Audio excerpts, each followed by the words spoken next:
I know what you're gonna say. Where is Walter? Please be patient. I'm working on Walter. I have a potential collab coming up, so please be patient. That is why there is no Walter video yet. But there are more Yellowjackets characters, thank God, that we haven't covered yet. And today I want to focus on Lottie. For a long time, I really didn't know how to feel about her. I definitely had a phase where I did not like Lottie, where I felt extremely sad for Lottie. She was always the hardest Yellowjacket to pin down. She was a girl who walked into the wilderness medicated, repressed, and doing everything she could to pass as normal, and came out of it worshipped, broken, and convinced she had the truth. But here's what I realized on my 11th rewatch. Yes, I have rewatched the show 11 times so far. Lottie wasn't looking for power. She was looking for peace. Her whole life, people told her she was wrong. Wrong to feel, wrong to see, wrong to believe what she believed. And when the world finally fell apart around her, she stopped trying to fit in and started listening to whatever it was she felt in the woods.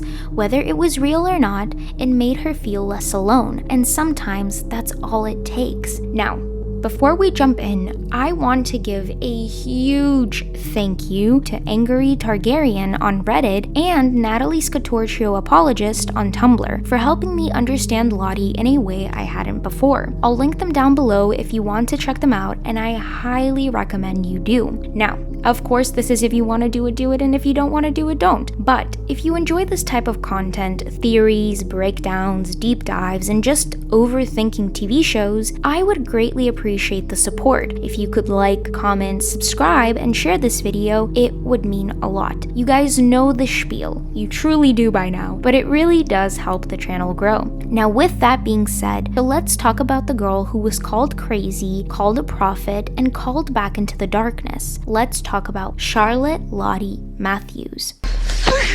It's in all of us, you know. Even him, even you.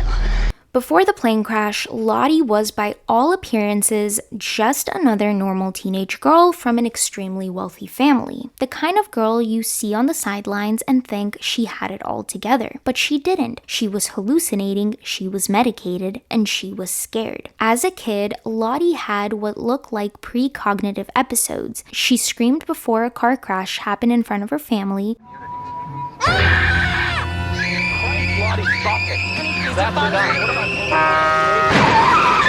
And her mom saw it as a gift. Why can't you accept the possibility that there are things in this world we don't understand? Her dad saw it as a threat. Our daughter didn't save us because she can't see the future.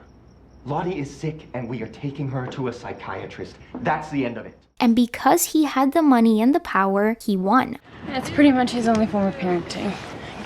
Lottie was sent to psychiatrists, put on loxapine or the Yellowjackets version of it, and told that her instincts were delusions. The message was clear: silence yourself or be silenced. So she learned to mask. The cute outfits, the quiet smile, the normal girl performance. But she never stopped feeling like a problem that needed fixing. And that shame sat with her all the way to Flight 2525.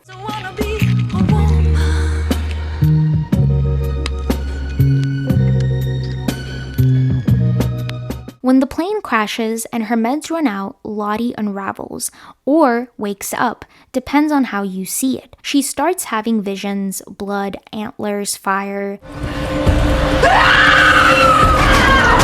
Things that seem insane until they start coming true. What did Lottie say was in her dream? A river of blood? And a cloud of red smoke. At first, she hides it, but then Laura Lee calls it a blessing. In the Bible, people had visions, right? Like prophets and stuff. I was taught that visions were God's way of communicating. She baptizes her in the lake. She tells her she might be chosen. It's the Holy Spirit. You've been touched. And for the first time, Lottie starts to believe she's not broken. That thing inside her might be a guide, not a curse. The wilderness eats everyone in different ways. For Lottie, it gives her clarity. Her visions align with reality just enough to make people start listening. When logic fails, fear fills the gap. And Lottie becomes the girl who makes sense of the chaos. But she also becomes a figure people project onto. Some see a savior.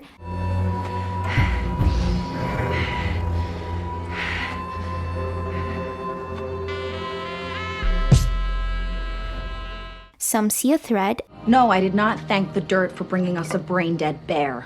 What is even happening right now? What, we're just not gonna talk about it? We just howl at the moon now and have fucking orgies? And in moments like Doomcoming, when the line between ritual and violence snaps, we see how belief, no matter how sincere, can turn dangerous.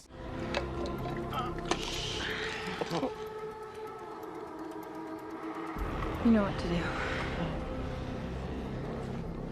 She doesn't start out trying to lead, but she also doesn't stop it when people follow. Sitting on your ass. If it wasn't in the game, then how did Lottie get the birds? Lottie didn't get the birds. They flew into the cabin. Because she told them to. Now, after Shauna's baby dies, Lottie takes a beating. She lets Shauna attack her and doesn't lift a finger to stop it. That's not leadership, that's sacrifice. By the end of season 2, Lottie is drained, physically and spiritually. She tells the group, But I can't hear it anymore. I think that's because it doesn't need me anymore. Maybe what it wants for us now is a leader who can help us survive for the rest of the time we're out here. and hands over the leadership role to Natalie.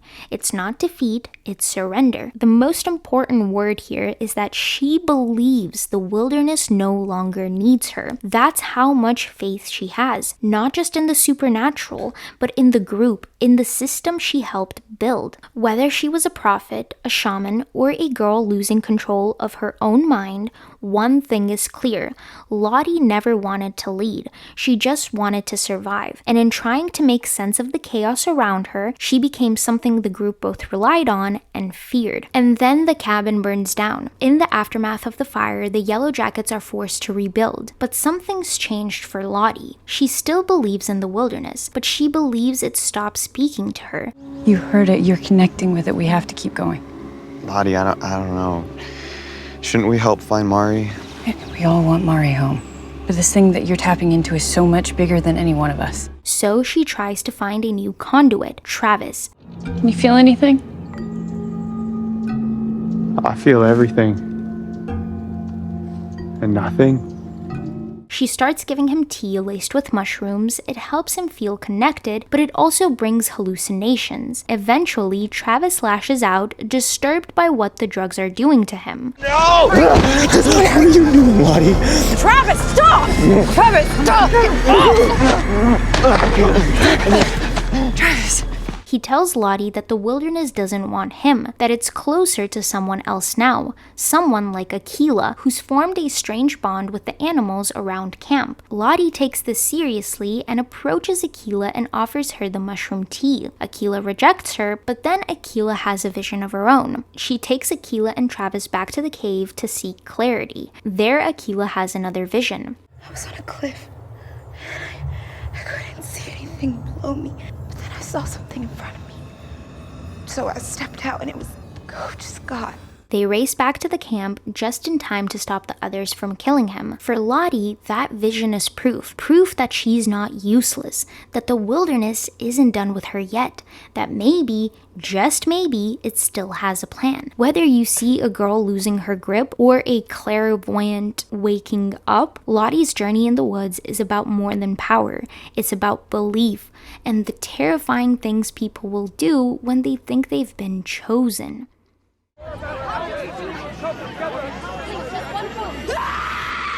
After the wilderness, Lottie breaks. She screams at reporters, stops eating, gets institutionalized, and undergoes electroshock therapy. Cut to it, Doc. Can you fix her? She disappears, and for most of season 1, the Yellowjackets believe Lottie is still in Switzerland. Lottie? As in Lottie? Lottie who was committed to a mental institution in Switzerland? That Lottie? Until she's not. When Lottie reappears in the present timeline, it's under her real full name, Charlotte, and she's seemingly transformed. She's the head of a wellness center, leading group therapy sessions, guiding meditations, and preaching peace and self-discovery. There's only one person who can really give you what you're looking for. You.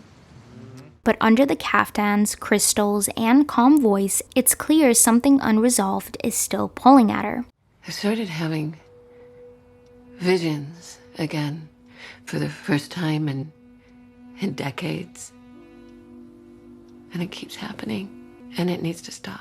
She saves Natalie from suicide by kidnapping her. She offers kindness with control, therapy with rituals, safety with sacrifice. And that contradiction of help delivered with force is at the core of everything adult Lottie does. You fucking kidnapped me, Lottie. That was not the plan. I was worried that you would do something stupid. So I sent my friends to keep an eye on you and... surprise. The thing is, she really does want to help. She believes she's creating a space for healing. She believes her teachings are saving lives. And for people like Lisa, maybe they are, but intention doesn't cancel impact. And Lottie's brand of healing, like her spirituality in the woods, can slip into dangerous territory when she loses perspective. When the other Yellowjackets show up at her compound, Nat, Misty, Shauna, Ty, and Van, she takes it as a sign, a pull, a reckoning. Shauna, Van, Thaisa, this is proof of what I told you. That this it is sending your old friends to you. Well, not just to me, but to each other. But Lottie does resist at first. She tells them to leave. I think you should all go home. She's terrified of what might happen if they stay, but they don't listen. And when Nat tells her to stop fighting it, something in her breaks open. She stops running, and the woman who spent 25 years burying the Antler Queen inside her starts letting her out again. Things spiral fast. The visions return. Her speech changes. She starts talking about it again. It won't stop until it gets what it wants. Oh, no, stop, you can't do this. Stop, just stop. Just, put it down. The others, quite frankly, think she's losing it. Yeah, I think that you might be taking this whole, cult leader persona thing a tad far. Maybe she is, but from Lottie's perspective, she's finally being honest. And now Lottie's convinced the wilderness wants a sacrifice. Not metaphorically, literally. She offers a poison tea ritual to let the wilderness choose, but Shauna says no, and if we really want to give it what it's asking for, we have to do it the way we used to. We should give it a hunt. And it all falls apart very quickly. What follows is a full-blown return to ritual. Masks, cards, a deadly game. Someone must be chosen, and when Shauna draws the Queen of Hearts, Lottie looks ready to accept her fate, or deliver it. But then, everything collapses. Callie arrives, Lisa storms in with a gun, and in the chaos, it's Natalie who dies. The tragedy is, Lottie didn't want this. Not really. She thought she was protecting them. She thought if she played the game one last time, they could stop whatever darkness had followed them. Instead, she loses the person she tried hardest to save. She's taken away and says to Van and Ty, We gave it what it wanted. It is pleased with us. She believes it. She believes they did what needed to be done. This is just a quick side note from me, but isn't it interesting how much of the word belief and believed is used around Lottie, and how much that word has influenced what happened to her and around her? Nope. Absolutely not. Hello, Shauna. And then after her release from the mental institution, she shows up at Shauna's house like nothing happened. But something had shifted. Lottie visits a bank and withdraws a large amount of money. Moments later, she gets a call from Ty. Thaisa? How lovely to hear from you. Sure. Lottie, listen. Ty presses her about what she said at the compound. Getting into the ambulance, what you said to me and Van. What I said to you and Van. That it was pleased with us. Lottie, on the other hand, seems confused, like she truly doesn't remember saying it, and she even says, I don't even remember saying that. What the fuck you mean you don't remember? Or maybe she just doesn't want to admit what it meant. Or what I truly believe happened was that Lottie experienced a mental break and she just doesn't remember it. Either way, she ends the call. Whatever clarity she had is slipping. Later, we see her in front of a mirror practicing an apology. She then resets and starts over. It's awkward and uncertain, like she's trying to shape herself into someone more acceptable, more forgivable, but she can't quite get it together. I have a lot to apologize for. That night, Misty is scrolling through the Citizen Detective forum. She sees a post, clicks on it, and sees Lottie lying dead at the bottom of a stairway, candles lit around her body. Initial reports suggested that it was an accident. The coroner ruled it accidental. They think she fell down the stairs. But our good old Citizen Detective thought it might be something else. But it feels fishy. Misty collects the dirt under Lottie's fingernails. Then she finds out that it was Shauna's DNA. But the truth is messier. It was Callie who went to confront Lottie after she stole the DAT tape Melissa had sent. During that confrontation, Lottie, deep in her beliefs again, told Callie she was an incarnation of the wilderness. You are the child of that place. Callie, on the other hand, didn't want to hear it, didn't want any part of that. In a flash of fear and rage, she pushed Lottie down the stairs. It wasn't premeditated, but it was fatal.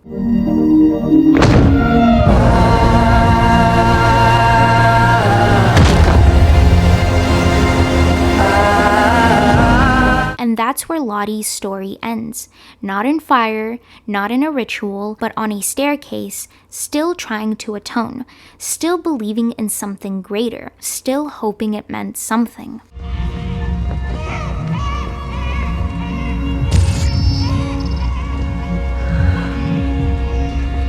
And that is Charlotte Lottie Matthews. Whether she was sick or gifted, deluded or divine, I, for myself and my sanity, will try to remember her as someone who meant well. Someone who, even at her most unhinged, was still trying to give others what she never got herself: belief, purpose, and safety. Now, what do you think? Do you agree with me? Do you disagree with me? Do you think Lottie was clairvoyant, or was it a long ignored mental illness? Let me know in the comments down below. Now, next week, we will be talking about one of the characters that I do not, with my whole body, like: Thaisa Turner. So be sure to subscribe if you want to hear me yap about that. I want to thank everyone who took the time of day to watch or listen to this video. And now remember, the important thing is to always keep questioning, even me. Till next time.